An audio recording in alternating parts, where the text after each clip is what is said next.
उसकी वजह कुछ अकलियत को छोड़कर जब आप हर शाख पे साईं बुजदार बिठाएंगे तो उसका ये रिजल्ट आएगा। जब आप right people for right job नहीं करेंगे उसका रिजल्ट ये आएगा। जब आप चुमुखी लड़ाई लड़ रहे होंगे। बिल्कुल ठीक है सर, मैं दोबारा भी आ रहा, टाइम जरा कम है इस पार्ट में, भट्टी साहब मेरे साथ कोऑपरेट करें। बिल्कुल ठीक है, महंगाई और बुजदार साहब आपके नजदीक, मुसद्दिक मलिक साहब, फिर भी तहरीक इंसाफ वाहिद पार्टी इमर्ज हुई है जिसे चारों सूबों के अंदर जो है वो जीती है, वो तो ये आपके लिए अलार्मिंग बात है या नहीं है? जी, मैं समझता हूँ पहले तो कि पीएमएलएन की बहुत बड़ी ये कामयाबी है कि हुकूमत में होने के बावजूद, हुकूमत की मशीनरी इस्तेमाल करने के बाद मिलकर साबित करने की कोशिश की कि नवाज शरीफ जो है वो इररेलेवेंट हो चुके हैं, वो एक करप्ट हैं, वो उनकी पार्टी करप्ट माफिया है। ये फिर जीत गए पंजाब में। भाई हैरानकुन बात है, ये क्या हो रहा है? ये मुझसे पूछ रहे हैं देखिए, भट्टी साहब बातें बड़ी इंपॉर्टेंट है। एक तो ये इंपॉर्टेंट है कि ये कंटोनमेंट्स के हैं, 2-3 कंटोनमेंट्स को छोड़कर बाकी सारे बड़े शहरों के पढ़े लिखे लोग, शहरों के लोग जो इमरान खान के वोटर थे ज़्यादातर, या मेरा ख्याल था कि इमरान खान के वोटर, उसमें लाहौर छोड़ दें। लाहौर तो चलो हार गए और पिंडी 24 उम्मीदवार 24 जीते।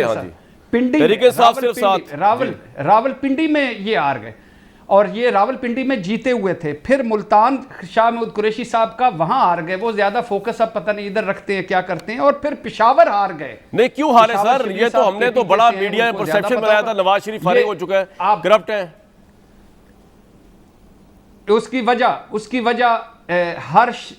कुछ अकलियत को छोड़कर जब आप हर शाख पे साईं बुजदार बिठाएंगे तो उसका ये रिजल्ट आएगा। जब आप right people for right job नहीं करेंगे उसका रिजल्ट ये आएगा। जब आप चुमुखी लड़ाई लड़ रहे होंगे। बिल्कुल ठीक है सर, मैं दोबारा भी आ रहा, टाइम जरा कम है इस पार्ट में, भट्टी साहब मेरे साथ कोऑपरेट करें। बिल्कुल ठीक है, महंगाई और बुजदार साहब आपके नजदीक, मुसद्दिक मलिक साहब, फिर भी तहरीक इंसाफ वाहिद पार्टी इमर्ज हुई है जिसे चारों सूबों के अंदर जो है वो जीती है, वो तो ये आपके लिए अलार्मिंग बात है या नहीं है?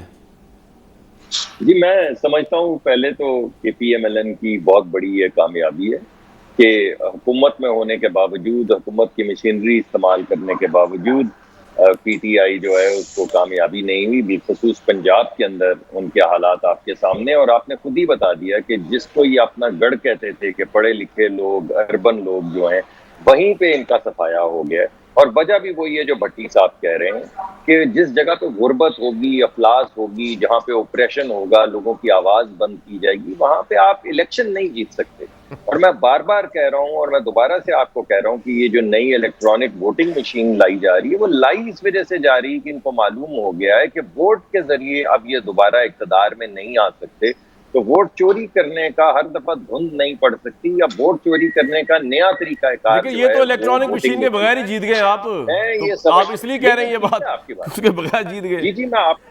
जी, लेकिन आप ये देखिए कि वो इलाके असाबों पे सवार है, इनका गढ़ तस्वुर किया जाता है। आप अपना ही इंट्रोडक्शन देख लीजिए, भट्टी साहब की गुफ्तगू सुन लीजिए, पिंडी देख लीजिए, मुल्तान देख लीजिए, दीगर कैंटोनमेंट्स देख ले, जो सब अर्बन एरियाज के अंदर है, जहाँ पे ये कहते हैं कि पढ़ा लिखा आदमी हमारे साथ है। पढ़ा लिखा आदमी इनके साथ नहीं है, उसको शऊर है। उससे भी बड़ी इंपॉर्टेंट बात है कि कैंट बड़ी स्ट्रेटेजिक जगह है जहां से अगर आप जीते हैं तो बड़ी हैरानकुन बात है, खासतौर पर पिंडी से।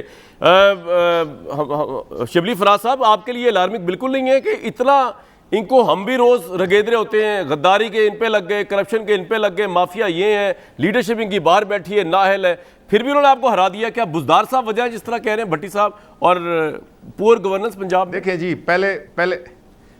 पहली बात तो ये है कि मैं इसको ये जिसे कहते हैं ना कि इनको बड़ी उसके बाद एक इलेक्शन में जीतने की एक इलाके में, एक ख़ास सेलेक्टेड इलाके में इनको मिली है।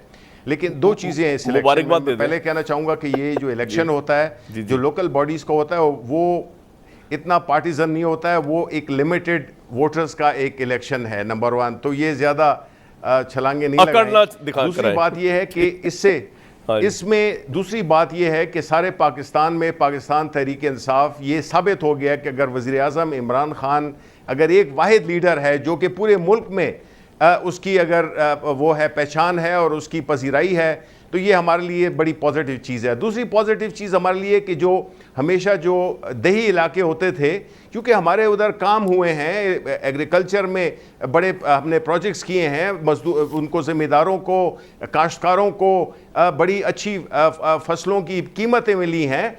तो ये इसमें कोई वो बात नहीं है कि इसमें कोई डिटर्मिन नहीं करता ये कि ये इलेक्शन जो है तो रिफ्लेक्शन है पूरे पाकिस्तान की। और भाई एक सवाल का जवाब दे दें, मुशद्दिक मलिक हर एक रात को ख्वाब में साहब को छोड़ा, ये जीत की खुशी में मेरा सवाल ये है जी। अच्छा जी बताएं, जी बताएं। हाँ मेरा सवाल, देखिए सवाल मेरा ये था इनके आसाब पे सवाल है। मेरी एक बात सुन लें, सवाल ये है कि वक्त की किल्लत है कि आपने एक मुहाजरा इलेक्शन कमीशन के साथ कर ली है, आपके वजीर ये भी कह रहे हैं उनको आग लगा देनी चाहिए, वो ये भी कह रहे हैं कि इस्तीफा दे देना चाहिए चीफ इलेक्शन कमिश्नर को।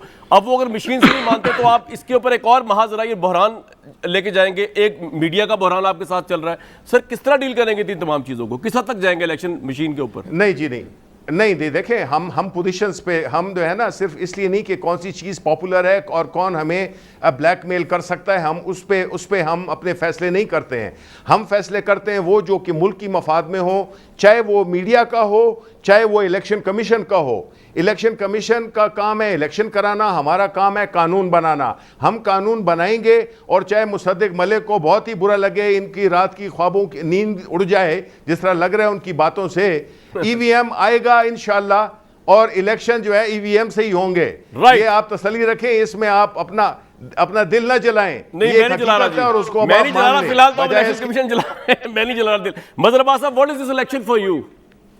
कंटोनमेंट का क्विकली, वक्त बड़ा कम है।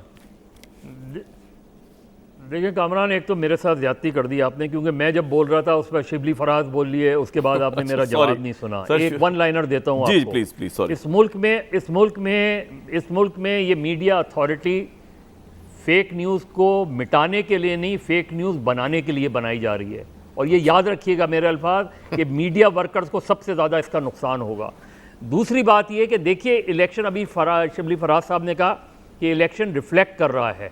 ये बात ठीक है कि पीटीआई पूरे पाकिस्तान से जीती है, और ये पीटीआई एक नेशनल पार्टी है, इसको रिकग्नाइज करना चाहिए। लेकिन ये रिफ्लेक्ट भी कर रहा है कि पंजाब में मुस्लिम लीग नून का वोट बैंक इंटैक्ट है, और पीटीआई जो है वो लूज कर रही है, और पीटीआई को सिर्फ इसके बारे में सोचना चाहिए। और सर आपका अगला स्टेप क्या होगा? इसको भी छोड़ दें, शिबली फराज साहब, आप प्राइम मिनिस्टर इस बारे में कोई सोचेंगे कि सहाफियों से मिला जाए, उनके वफद से मिला जाए, या बिल्कुल प्राइम मिनिस्टर कह रहे हैं कि हमने ब्लैकमेलिंग है, या हमने ब्लैकमेल नहीं होना? वो क्या समझते हैं? नहीं देखें कामरान, बात यह कि प्राइम मिनिस्टर साहब इस मामले में बड़े क्लियर हैं। उन्होंने खुद कहा है, आज प्रेसिडेंट साहब ने भी कहा है कि मीडिया के हम बड़े शुक्रगुजार हैं, और मीडिया एक बड़ा वाइब्रेंट होना चाहिए। सर वो मिलेंगे सहाफती तंजीमों से? ये सवाल था मेरा, या उनका कोई आएगा रिएक्ट रिस्पॉन्स इस पे? नहीं, डेफिनेटली और information minister is competent enough to reply. Information minister भी मिलने, तो ये भी बड़ी अच्छी बात है। एक मीडिया के लोग